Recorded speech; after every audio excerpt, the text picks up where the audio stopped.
The other way that I like to think about no fixing is, I was a bike commuter for a lot of years. This is a bike commuter metaphor. Is anyone else in the room a bike commuter? All right, look at all of you, like air high fives around the room.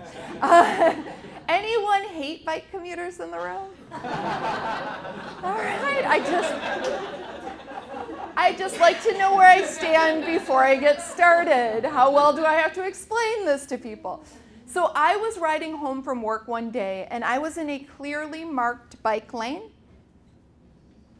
And I had the right of way. I was going uphill, so I was riding kind of slow. And there was a woman who was at a stop sign. Now I had the right of way, haters.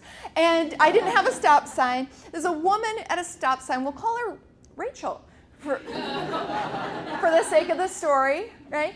She looks to her left as I approach the intersection, sees nobody coming. She looks to her right, sees no one coming. When I'm directly in front of her, she pulls her car out, hits me, and knocks me down. Thanks, Rachel. But she jumps out of her car, and what's the first thing you think she says? Yeah, she says, I'm so sorry, I didn't see you. And I'm thinking to myself, yes, thank you for apologizing, because a lot of people don't. I've had where people will say, what were you doing, in the road, even when I had the right of way. I've had people who just have hit and then taken off, right? But in this case, she says, I'm so sorry I didn't see you. And I'm also thinking, though, Rachel, I know you didn't see me. It never crossed my mind that you were intentionally trying to hit cyclists on your way to work. But then, because it hurts her to hurt other people, even when it is unintentional, what do you think she starts to do? Yeah, she starts to cry. Now, how do you think I respond? Yeah, so that you all know me well. So I'm like, it's okay, can I touch your shoulder? It happens to me all the time. Thank you for being so understanding. Yeah, this is where the fixing comes in. Why is that messed up? Yes, she just hit me with her car. But this often happens in race conversations, that we'll spend more time talking about whether or not you're a good person and what your intentions were than what the impact was. And so to get to that, we're going to have to do something that we like to call setting aside your goodness. And so what I want you to do now is turn to the person next to you and say, I know you're a good person.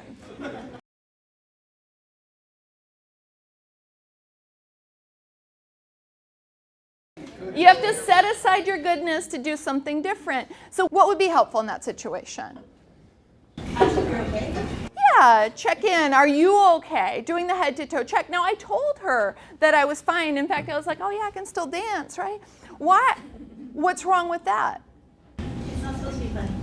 Right. And what else? Legal issues. What? Legal issue. We'll get there. Downplaying the situation. Yeah. In fact, I'm still in shock. Now here's what it really looks like.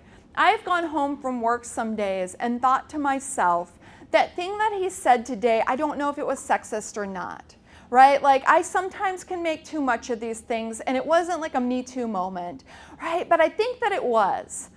I don't know, should I say something to him? Because if I say something to him, it might make it harder for us to work together in the future. It might make things worse.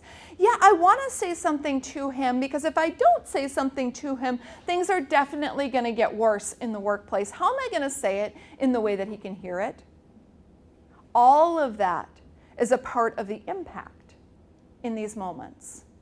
The mental labor, the disk space taken up by that is huge. So here's the tricky part about it, though. And any of you who drive, any of you who use their systems of roads, is using a system of roads that's designed for who? Right. So cars. So the minute that she's out there and she's cruising along, listening to her favorite song, singing along. NPR. She's really engaged in this story on NPR, isn't actively paying attention to cyclists on the road. She could very easily repeat or replicate that same behavior, right? And this is why we need systems change work, because that's one thing to be a better person and to not be the one who's contributing to the problem, and it's another thing to change systems that contribute to these problems. So even with our protected bike lanes, how do we think about that systems change work?